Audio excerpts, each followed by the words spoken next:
Bharat express के CMD Upendra राय ने आज अपने पैतृक जनपद गाजीपुर के मोहम्मदाबाद स्थित अष्ट शहीद इंटर कॉलेज से बृहद पौधारोपण अभियान का शुभारंभ किया। इस अवसर पर भारत एक्सप्रेस से बात करते हुए उन्होंने कहा कि भारत एक्सप्रेस परिवार 1 साल में 5 लाख वृक्ष लगाने के लक्ष्य के साथ आगे बढ़ेगा। पीएम मोदी के वृक्ष लगाने के अभियान की प्रशंसा करते हुए उन्होंने कहा कि हम सभी को इस अभियान के साथ जुड़ना चाहिए। इस दौरान उन्होंने भारत एक्सप्रेस न्यूज नेटवर्क के सभी साथियों से पेड़ लगाने की अपील भी की।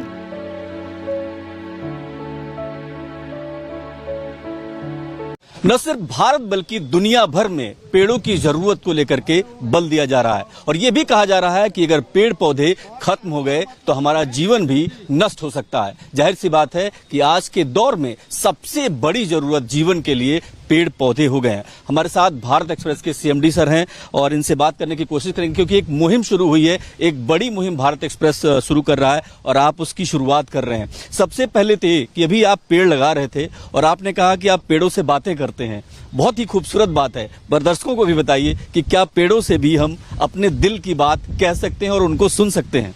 मैंने ये नहीं कहा कि मैं पेड़ों से बातें करता हूँ, मैंने ये कहा कि पेड़ आपकी बातें सुनते हैं। अगर एक पेड़ के सामने खड़ा होकर रोज उसे आप गाली दें और रोज उसे उलाहना दें, रोज उसको कर्ज करें यानी कि श्राप दें, तो वो पेड़ 10 दिन भी नहीं लगेगा, सूख जाएगा। लेकिन किसी पेड़ के सामने रोज प्रणाम करें और उसे पानी दें, वो पेड़ की जो सामान्य स्पीड है बढ़ने की उससे 10 गुना स्पीड से बढ़ेगा। तो प्रकृति का जो ये जर्रा जर्रा है, कहा जाता है कि यथा पिंडे तथा ब्रह्मांडे, कण कण में भगवान है। जो साधु संत कहते हैं कि भाई मंदिर वो लोग जाते हैं जिनके अंदर भाव पैदा नहीं होते, जिनके अंदर गहरे भाव पैदा होते हैं उन्हें मंदिर जाने की जरूरत ही नहीं। यानी कि भगवान जहाँ भाव पैदा हो वहाँ भी है, मंदिर में भी है और खुले आसमान के नीचे भी है। तो ठीक उसी तरीके से प्रकृति का जो सिरा हमें आंखों से दिखाई देता है वहां तक वो प्रकृति है, लेकिन प्रकृति का जो सिरा हमारे आंखों से ओझल होता है वहां से परमात्मा शुरू होता है। यहाँ से वो शुरू होता है जो प्रकृति को बनाए रखता है। एक पुनीत संकल्प के साथ आप आगे आए हैं और आपने कहा कि आप एक संख्या में पेड़ लगाएंगे। हम चाहते दर्शकों को बताएं कि एक जो अभियान है, एक पुनीत संकल्प आपने उठाया और वो भी अपने इस पैतृक भूमि से, तो क्या इसका संदेश होगा और क्या इसका मैसेज होगा? देखिए, संदेश तो देश को प्रधानमंत्री जी ने दिया, एक पेड़ माँ के नाम। मैं उनके इस मुहिम की बहुत तारीफ करता हूँ। एक बहुत ही अच्छी मार्मिक मुहिम है और मुझे लगता है कि हर व्यक्ति को उसकी माँ जीवित हो या इस दुनिया में न हो, स्वर्गवासी हो, उनके नाम पर एक पेड़ लगाने का जो ये मोटिवेशन है बड़ा कमाल का है। प्रधानमंत्री जी को आइडिया ये स्वतः आया होगा या उनके किसी मित्र ने या उनके किसी सहयोगी ने दिया होगा। जिसने भी दिया होगा उसको भी मैं धन्यवाद करता हूँ कि ये मुहिम जो है पूरी पृथ्वी की रक्षा करेगी। अभी मैं आपको बताना चाहूँगा कि जिस तरीके से तेजी से टेम्परेचर बढ़ रहे हैं, जिस तरीके से यूरोप के घरों में एसी नहीं लगाए जाते थे, क्योंकि वहाँ टेम्परेचर कभी 20 के ऊपर, वहाँ मैक्सिमम टेम्परेचर 20 से 24 के बीच होता था। अब वहाँ मैक्सिमम टेम्परेचर जो है 40 पार करने लगा है। आप सोच के देख सकते हैं कि वहाँ के लोगों की कितनी दुर्दशा है।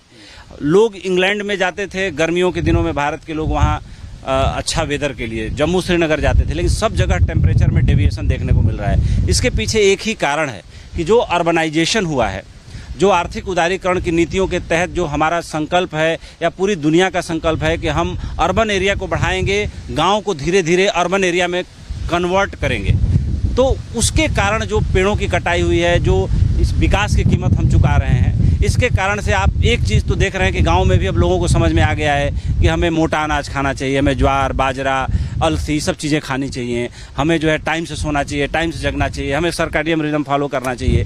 तो ये सारी चीज़ें हमारे पूर्वजों ने, हमारे ऋषि मुनियों ने बहुत सालों पहले सोच के बनाई थी। अब आज हम पुनः वहाँ लौट रहे हैं एक बार चक्कर लगा करके, यानी एक बार अंग्रेजियत के बाद हम पुनः देसीपन में लौट रहे हैं। यानी अंग्रेजों को भी देसीपन में अब लौटना पड़ा। जो लोग एक नई दुनिया के एक तरीके से उद्घोषक थे, बनाने वाले थे, उन लोगों को भी अब वापस लौटना पड़ रहा है जड़ों की तरफ, भारत की तरफ, गाँव की तरफ, नदियों की तरफ, जमीन की तरफ, पेड़ों की तरफ। तो ये बड़ा अच्छा संकेत है कि सब लोगों को ये बात अपील कर गई है। और भारत एक्सप्रेस के मुखिया होने के नाते मैंने साल में 5 लाख पेड़ लगाने का वादा किया है और ये मुहिम मैंने शुरू कर दी है।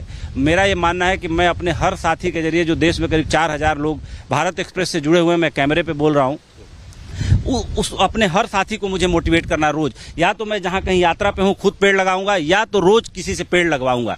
5 लाख का लक्ष्य 1 साल में पूरा करना है, और जो थोड़ा बहुत इस प्रकृति से हमने लिया है उसका एक अंश चुकता करने का जो मन में भाव जगा है, परमात्मा उसमें मेरी मदद करे। आप हमेशा सामाजिक जो दायित्व है उसमें बढ़ चढ़ करके हिस्सा लेते रहे हैं, और हमने देखा है कि तमाम सोशल कॉज के लिए आगे बढ़ते हैं। लेकिन जब आप गांव से, इस पृष्ठभूमि से आप शुरुआत कर रहे हैं पेड़ लगाने की, तो शहरों में जो अपने साथी हैं उनके लिए क्या मैसेज रहेगा, वो कैसे लगा पाएंगे? कुछ है आइडिया इसका? हर आदमी के जीवन में एक गांव बसा हुआ है, हर आदमी के जीवन में जमीन है, हर आदमी जमीन पे ही चलता है, हर आदमी को खुला आकाश मैदान है, और आज के डेट में पेड़ लगाने की दिशा में कोई प्रयास करना चाहता है, किसी के पास खुली जमीन है, जाके उससे निवेदन करे तो कोई नहीं मना करने वाला, बल्कि सहजता पूर्वक आदमी कहेगा कि आइए महोदय पेड़ लगाइए हमारे यहाँ, और उसको भी मोटिवेशन मिलेगा। तो मुझे लगता है कि थोड़ा सा एक कदम चलने की जरूरत है, 1 मिनट सोचने की जरूरत है, 1 मिनट रुकने की जरूरत है, और नर्सरी से पेड़ मंगवाइए। भारत सरकार ने, राज्य सरकारों ने इस पर बहुत बड़ी मुहिम शुरू की है। अभी मैं पिछले दिनों इंदौर में था,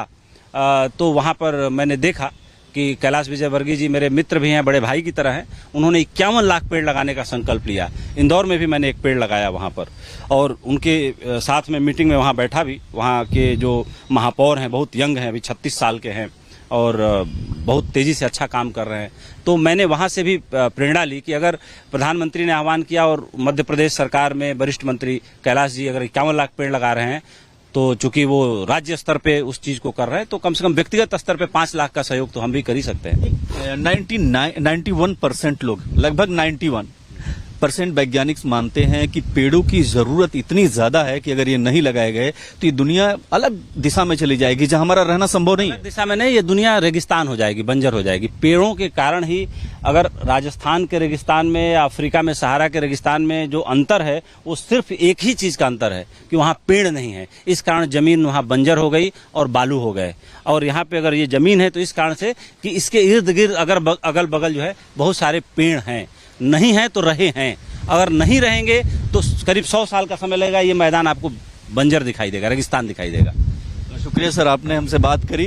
तो ये थे सीएमडी सर जो बता रहे थे कि जो पेड़ है उनकी जरूरत क्या है, कि अगर पेड़ नहीं लगते हैं तो ये जो हरी भरी भूमि है वो रेगिस्तान हो जाएगी और सबके लिए मुश्किलें पैदा हो जाएंगी। क्योंकि 91% से अधिक वैज्ञानिक मानते हैं कि अगर पेड़ लगाए नहीं गए तो दुनिया भर के लिए प्राकृतिक असंतुलन पैदा हो जाएगा।